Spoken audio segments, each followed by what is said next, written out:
السلام عليكم. النهاردة جاياكم بوصفة سهلة وسريعة جدا لعمل الكوجاك اللي احنا بنشتريه برا بالشيء الفلاني. عايزاكي هتجيبي معايا اي عبوة من البسكوت، اي نوع بسكوت عندك، سواء اهلاوي او اي نوع بسكوت. لازم يبقى من الناحية دي يا بنات، من ناحية الوش ده هتفرديه على صينية. يعني ما ينفعش نحطه على الناحية التانية. وهقولك ليه كمان، عشان يدينا نفس شكل كوجاك الجاهز اللي انتي بتجيبيه من برا. طبعا هنوزع العبوة بتاعة البسكوت. انا هنا عملت تقريبا 3 بسكوتات بالظبط، وكمان العبوة عملتها في صينية تانية. تمام، يعني شوفوا من 3 بسكوتات عملت كمية اللهم بارك. الكريمة دي عبارة عن كريم شانتيه خام. انتي بتعمليه عندك في البيت. اهم حاجة نوع الكريم شانتيه يا بنات، لو انتي عايزة البنات اللي بتسأل على قوام الكريم شانتيه دايما بيبقى خفيف. اهم حاجة الجودة بتاعة الكريم شانتيه. انا بحب استعمل هنا كريم شانتيه الخام اللي انا بجيبه من عند العطار او من عند مستلزمات الحلواني، ودايما بضربه بلبن متلج او ميه متلجه. اهم حاجه يبقى متلج، ودايما بنضيف الميه بالتدريج. اهم حاجه كمان لما تيجي تحطي الكريمه على البسكوت تضغطي كده مره واحده بالكيس الحلواني. يعني ما ينفعش ان انتي تشيلي الكريمه، يعني شايفين الضغطه اهي بنفس الشكل علشان يديكي نفس الشكل بتاع الكوجاك. طبعا هنركن الكميه دي نحطها في الفريزر. اهم حاجه لازم الكريمه تجمد معانا قبل ما نحطها في صوص الشوكولاته. تمام، اهم حاجة. بعدين هنجيب دلوقتي شوكولاتة خام. الشوكولاتة الخام دي بتجيبيها من عند العطار او من عند مستلزمات الحلواني. هنعمل لها حمام بخار عشان نسيحها. انا دايما بسيح الشوكولاتة بتاعتي بنفس الطريقة. هبدأ احط العبوة بتاعتي كلها وهبدأ اسيح دلوقتي الشوكولاتة. طيب لما هاجي اسيحها اهم حاجة بالراحة جدا تسيحيها، عشان انا عايزاها يبقى القوام بتاعها كده شبه كريمي جميل، علشان يدينا الطبقة الكريسبي المقرمشة اللي هي بتبقى بره الكوجاك.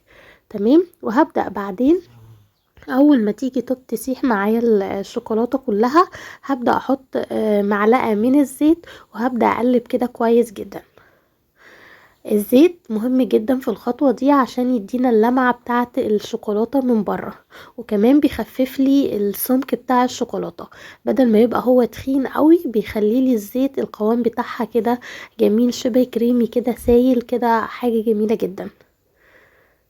بس كده هبدأ ان انا اسيح كويس جدا الشوكولاتة، وهبدأ احط كمان الزيت. عايزه اقولك من 3 بسكوتات عملت كميه اللهم بارك. تمن ما كلفتنيش اي حاجه. تمنها ارخص بكتير جدا جدا من اللي احنا بنشتريه بره. لو انتي وصلتي لحد هنا اتمنى ان انتي تشتركي في القناه وتفعلي زر الجرس. اهو حطيت قد كده معلقه كبيره من الزيت. والزيت زي ما قلتلكوا دي خطوه اساسيه في تسييح الشوكولاته علشان يدينا القوام وكمان اللمعه اللي انتوا هتشوفوها معايا دلوقتي. خلاص جهزنا صوص الشوكولاته. هنبدأ نطلع دلوقتي العبوة كلها. اهو اهو شايفين 3 بسكوتات عملوا لي الكمية دي كلها. وده شكل الكريم شانتيه بعد ما حطيته في التلاجة وجمد معايا. هجيب صينية واي حاجة كده من فوق عليها علشان الصوص لما يجي نحطه على الكريمة. طبعا هينزل معايا شوية، فانا عايزة اقولك جيبي حاجة كده بحيث ان هي ايه تصفي الشوكولاتة او تصفي صوص الشوكولاتة. بس كده هتجيبي الكريم شانتيه وهتبدأي ان انتي تغرزيه في الصوص بالشكل ده. واهم حاجة في الخطوة دي ان تتأكدي ان صوص الشوكولاتة مغطي الكريمة كلها. ليه؟ علشان الكريمة زي ما عارفين ان هي بتسيح، فلما تبقى جوه الصوص ده طبعا هينشف. لو انتوا واخدين بالكم اهو مجرد ما بشيله على طول بينشف معايا الصوص. شايفين؟ طبعا كريم الشانتيه بيسيح، فطبعا لما يبقى عليه طبقة طبقة حلوة طبقة لما يبقى عليه طبقة من فوق ناشفة بيبقى متحكمة جدا في الصوص بتاع الكريم شانتيه. اهم حاجة زي ما بقولك تتأكدي ان الصوص نفسه متغطي كله بصوص الشوكولاتة، او الكريمة كلها متغطية بصوص الشوكولاتة. طبعا هعمل الكمية كلها وهقدمها معاكم دلوقتي.